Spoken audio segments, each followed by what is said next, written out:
Hi friends, welcome to another video lecture for Greek exegesis of Revelation. The title of this lecture is Reading Notes on Revelation 17 through 20.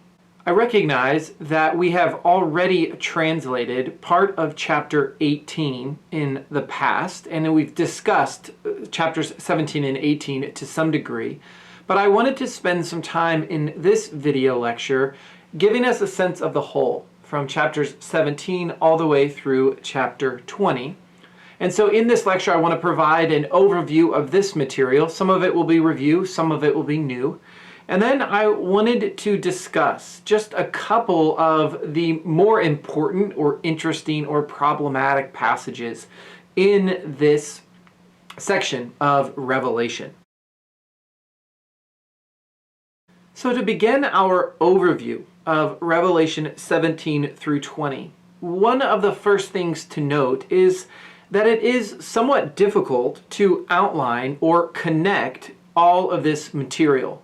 And there's evidence for this in the different ways that Schussler Fiorenza and Brian Blunt organize their commentaries. The ways in which they see things developing and connecting, those parts that they see as transitional, and those parts that they see either holding together or not holding together. So again, I encourage you to consult both of those commentaries to begin to see some of the discrepancies or difficulties. The second thing I would note is that this is a section of Revelation that uses the phrase kai eidon, and I saw, in a relatively frequent manner to move from one scene to another. And so paying attention to those scenes, the variety of scenes that are presented, again, I think can help us recognize the disparate material that is in here, but it might not make it any easier to connect it all together. But again, if we're thinking through Revelation in this sort of cinematic way, where it cuts to one scene and another, then that attention to Kai Aden can be really important.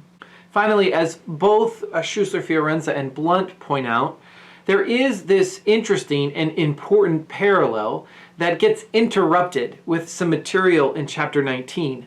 And that is, on the one hand, the fall of Babylon in 17:1 through 18:24, and on the other hand, the arrival of the New Jerusalem in chapters 21 and 22.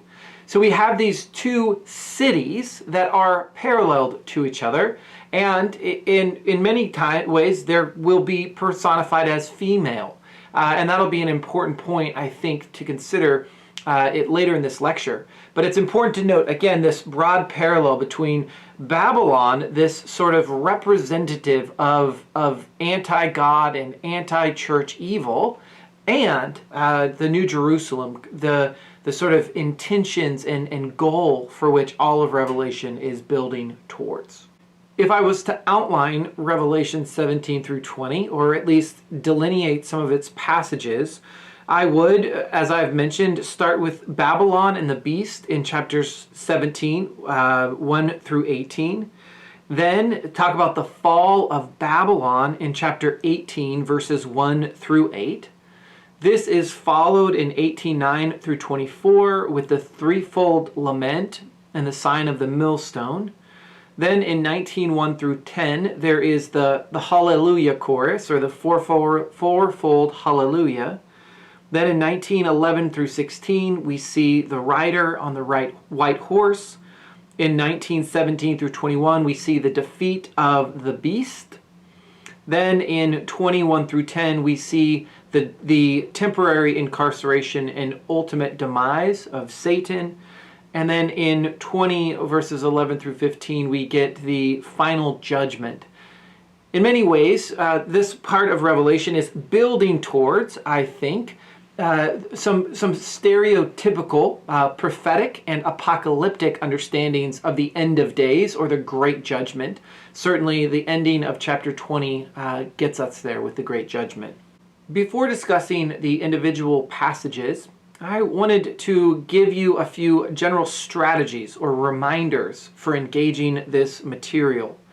The first is remember that Revelation tends towards a non-linear or a non-chronological arrangement.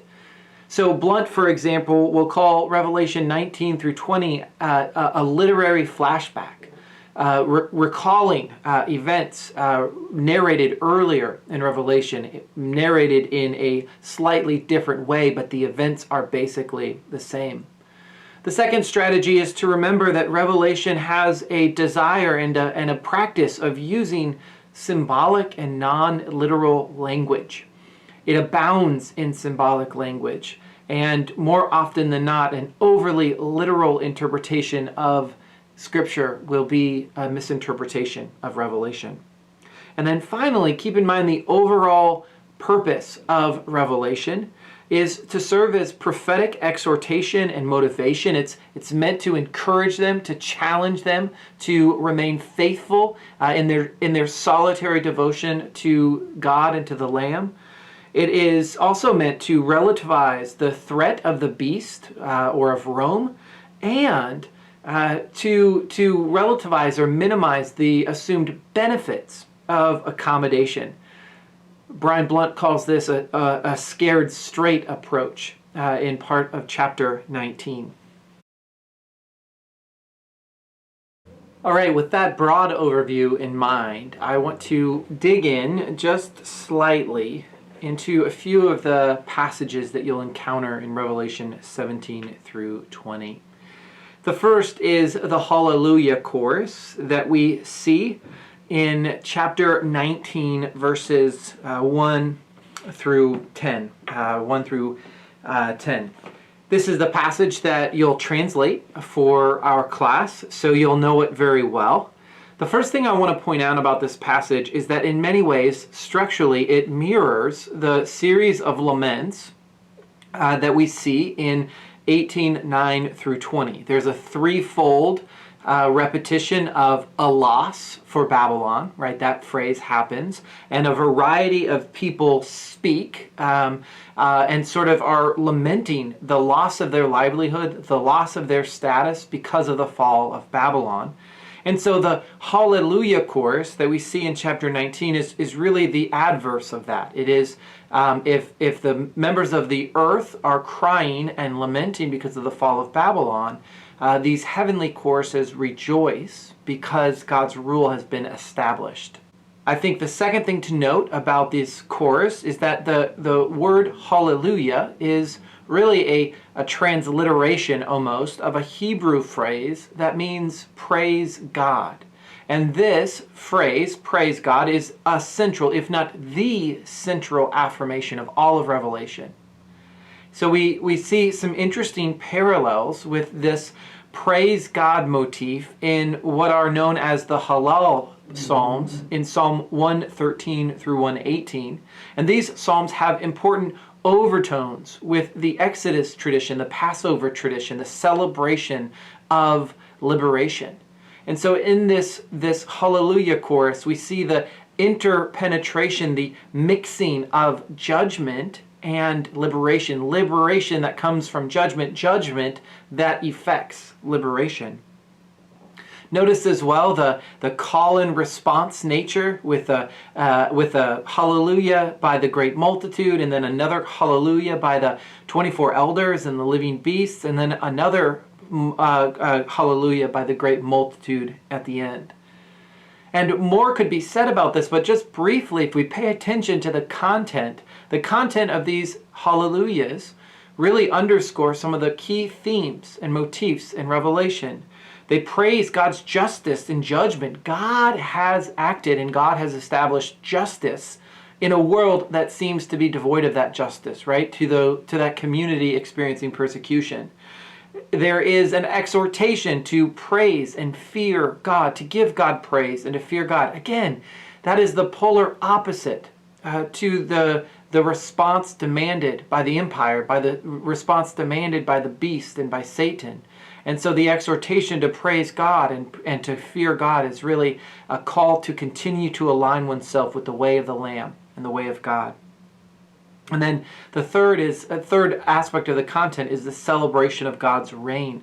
It's a reminder even perhaps an efficacious word that establishes or celebrates the reign of God that is sort of emerging in the midst of this literary portion of Revelation.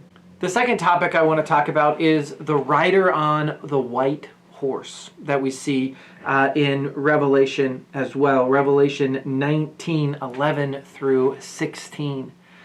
The first thing to note there are important echoes with the original description of Christ in Revelation chapter 1, which means although the white rider is never identified by name, we are right to think of this as another image, another portrait, another description of the risen Christ. The language of being faithful and true, as well as the description of his eyes and other details in the description really sort of locate him with that description of Christ in Revelation 1. The second thing is really a question. It's a question I hope we can discuss at some point, and it concerns the bloody robe that this white rider rides. And the real question here is, whose blood is it?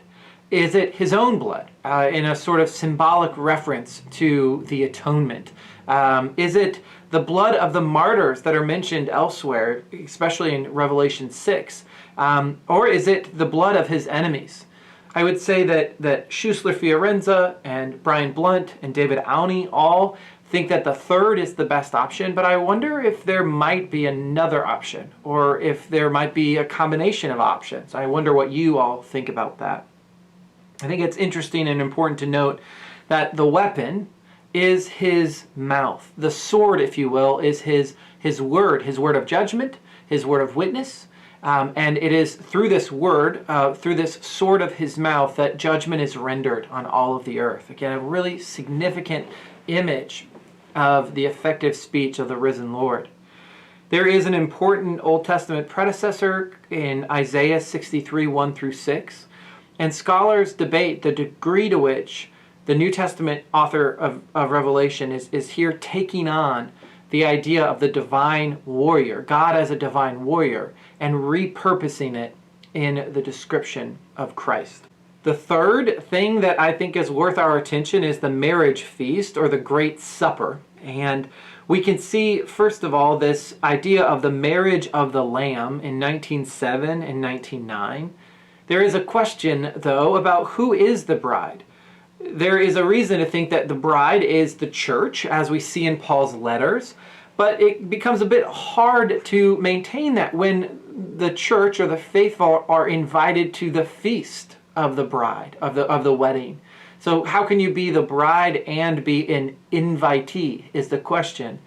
I think it is probably better to think of the bride as Jerusalem, as this city, and more broadly that this city is a symbol of God's promised future, of God's intentions for the created order.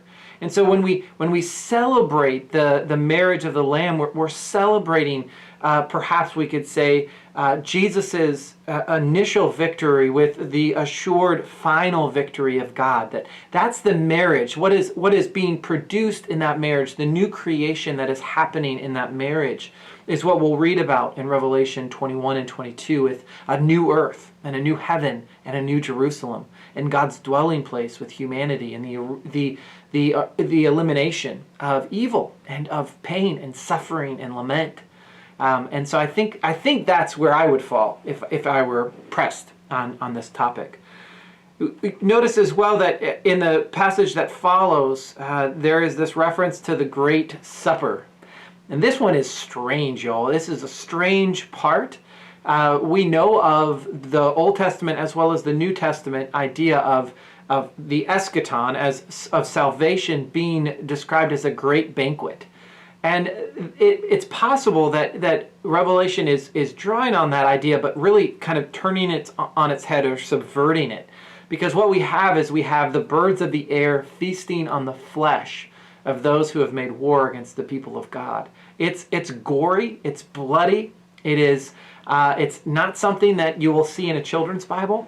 But again, as is some of the harder language in Revelation, it's drawing on an Old Testament predecessor, on a prophetic predecessor from Ezekiel 38 through 39.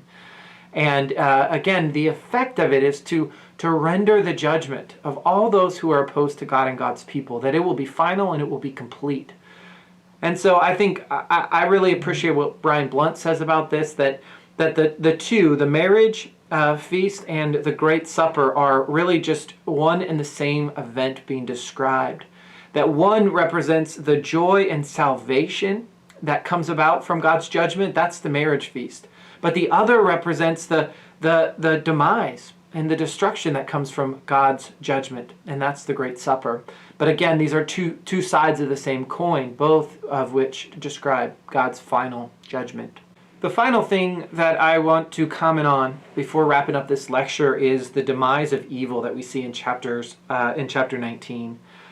I think it's interesting to note that there is a progressive destruction here, that we sort of see a reverse of the narrative of earlier in Revelation, where it starts with Satan in heaven, and then it comes down to earth, and then it's towards the woman, and then it's towards the woman's children, right?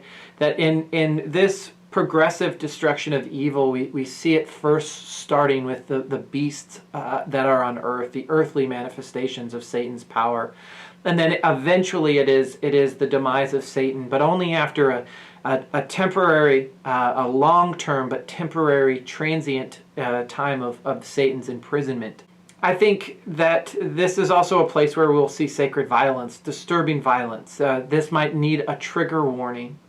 Again, this is a place where Christians are called, I think, to wrestle with the text, not to censure it and ignore it, and maybe not to read it uncritically, but to try to get a sense of what does this mean. Again, the value of symbolic language is so important.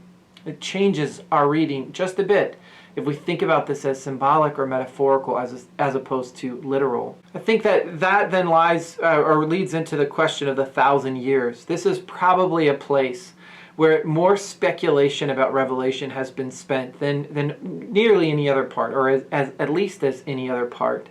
And I think that instead of worrying about the speculation of trying to figure out when this time period starts and ends, or how it relates to the rule of Christ, that we see, and I think Blunt is helpful here, of seeing that there is this apocalyptic necessity, that even though Satan is imprisoned, there still is evil. Even though we want a quick demise to evil, that there is this period, a short period, Revelation says, where Satan is able to get out again and work havoc again. I think it offers us certain teachings about evil, about the permanence of evil, about the ability of evil to take new forms, and therefore the need for Christians to be on their guard all the time.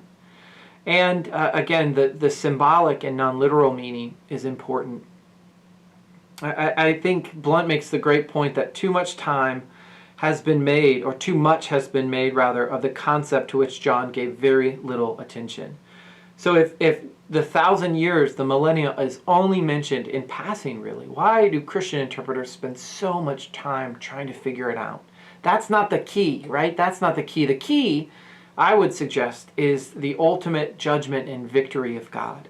That's what's clear. That's where we should spend all of our time wrestling with and thinking about.